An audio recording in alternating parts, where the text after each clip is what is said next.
Malaysia Amputee Football ni ditubuhkan pada 2016 kan.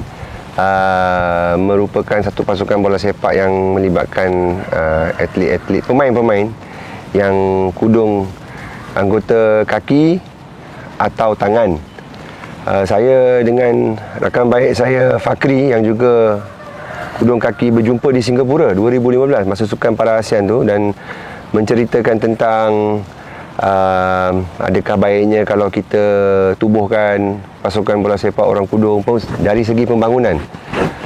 Pembangunan yang menjurus kepada penyertaan dan merubah sosial hidup masyarakat OKU, especially orang kudung lah.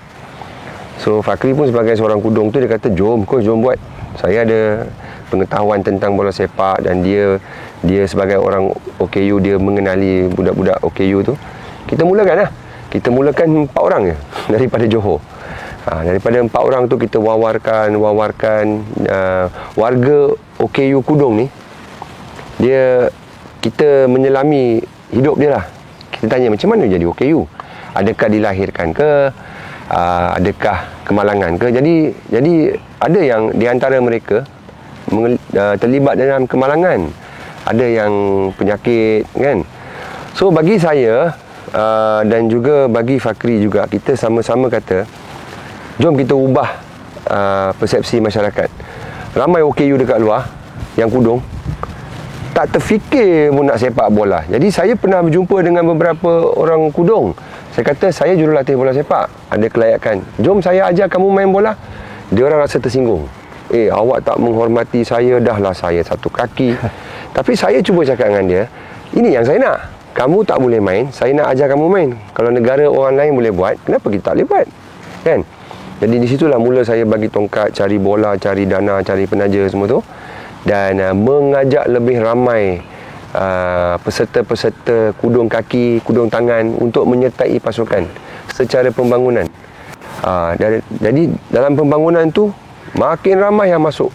Dan apa yang menarik ni, masyarakat perlu tahu bahawa insan-insan yang suatu ketika dulu tu yang digelar mat rempit ke apa, yang terlibat dalam kemalangan jalan raya, ada di antara mereka yang mewakili pasukan bola sepak orang kudung. Jadi jangan kita nak maki dia saja. Mungkin dia ada buat kesilapan, darah muda kan, dia berlumba dan kemalangan. Jadi yang kami dapat maklumat sebenarnya, ini yang penting, sebelum dia kemalangan jalan raya, dia juga adalah seorang peminat bola sepak, pemain futsal, mungkin tahap tinggi. Jadi bila dia jadi OKU, kehilangan anggota, dia disisihkan, dia malu, dia sorok, disembunyikan kan. Motor habis, kerja habis. Jadi bola sepak sebenarnya, apa yang berlaku dengan kita ni ialah bola sepak kudung telah menjemput mereka keluar, mengajak mereka keluar, membina satu aktiviti, membina satu komuniti, dan berkata jom kita kembali main bola. Tapi kali ni dengan menggunakan tongkat dan bola sepak, dan tertubuhlah sehingga kini satu komuniti yang besar seluruh negara, dekat 80 orang. Fazan ada kat sini antara yang lama. Kita bersedia ke pentas yang lebih tinggi setelah membangun, iaitu mencuba layak ke Piala Dunia. Di Asia Tenggara, kita yang mulakan dulu. Lepas tu kita mula, bila kita membangun, secara tak langsung kita mula mencari kawan di dalam dan di luar kan. Jadi kita mula berkawan dengan Indonesia. Maka tertubuhlah 2 pasukan, Malaysia dan Indonesia. Daripada situ kita mula mencari kawan dekat Uzbekistan, dekat Thailand, dekat Nepal, dekat India, dan terbentuklah gagasan bola sepak kudung Asia. Jadi Malaysia yang mulakannya. Tetapi di Asia dah ada 2 negara yang berkecimpung dalam amputee football dengan selesanya, tanpa apa-apa saingan, iaitu Jepun dan juga Iran. Selama ni bila ada apa-apa kejohanan antarabangsa, mereka secara automatik. Jadi bila wujud lagi 10 negara, jadi dah ada saingan dalam Asia.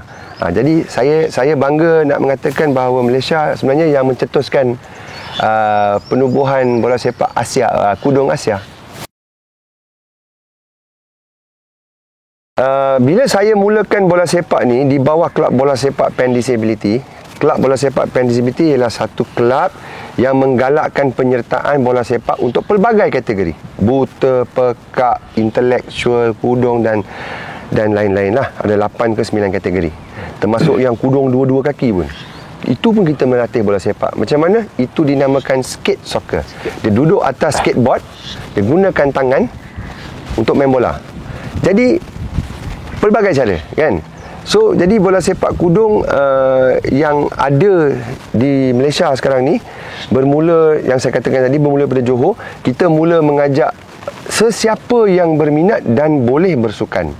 Maksud saya boleh bersukan bukan sukan di tahap tinggi, yang boleh dan nak mencuba sesuatu rekreasi.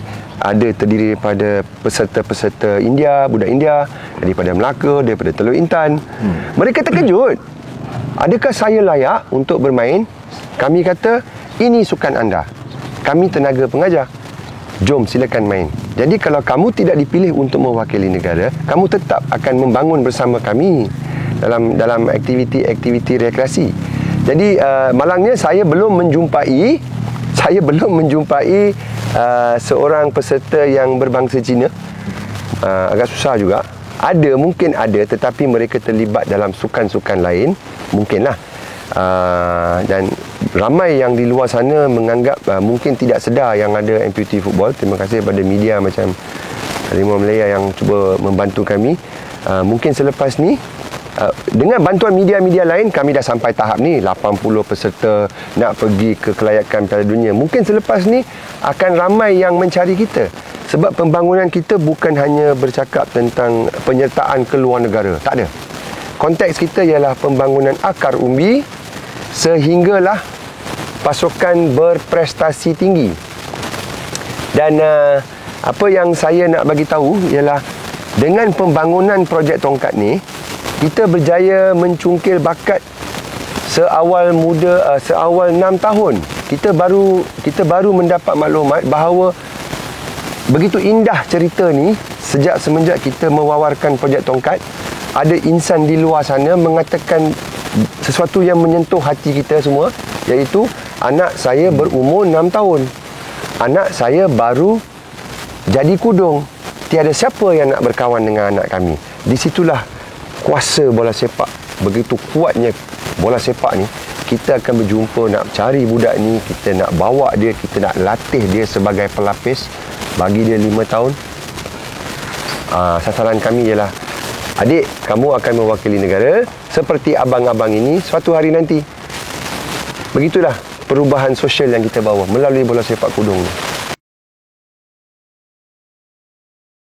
Okey, terlebih dahulu saya mengucapkan terima kasihlah pada media Harimau Malaya yang sudi hadir untuk interview kami, untuk meluaskan lagi saluran media lah dekat Malaysia ni, untuk memperkenalkan macam mana bola sepak amputee kudung, bola sepak kudung lah maksud saya. Okey, saya terlibat dengan bola sepak kudung ni tahun 2017. Okey, atas pujuk rayu Fakri lah. Sebenarnya saya normal dulu memang saya main bola. Saya sebagai goalkeeper dulu.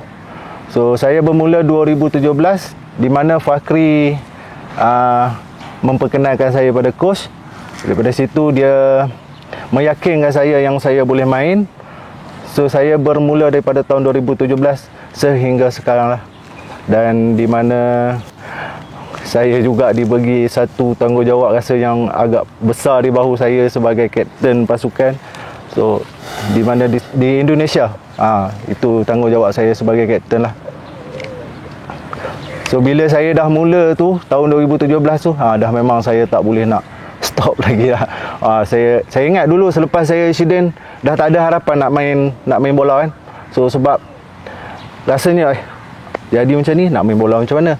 Okey.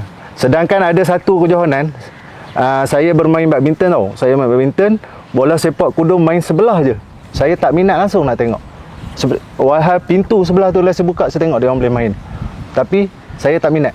Sebab saya masa tu, kalau saya tengok bola, saya cakap tu terang, dalam masa setahun memang saya sedih je. Sebab saya betul-betul minat bola kan. So saya rasa saya dah accident, so apa nak main bola lagi.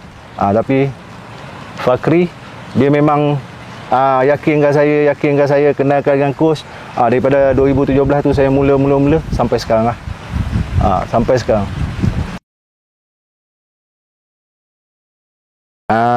Macam saya sendiri pun, saya tak ada bekerja dengan ni sebab saya bekerja sendiri. Di mana saya sekarang ni saya ada buat Lalamove dengan saya buat live.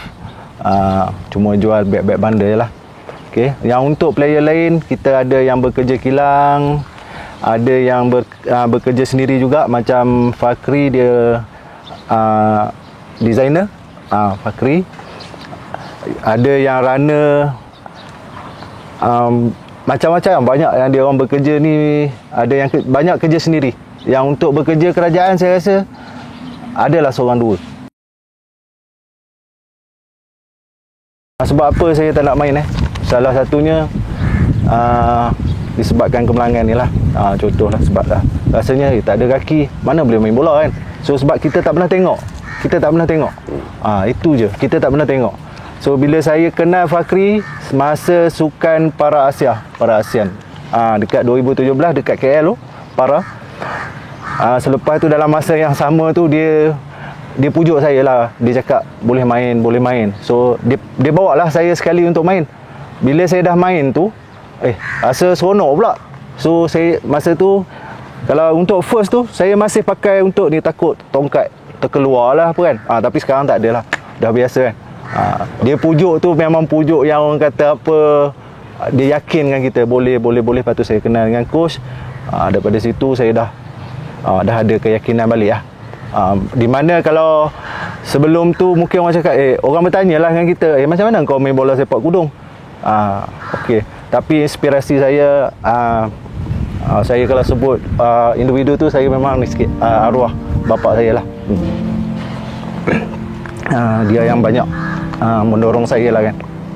So sekarang dia tak ada.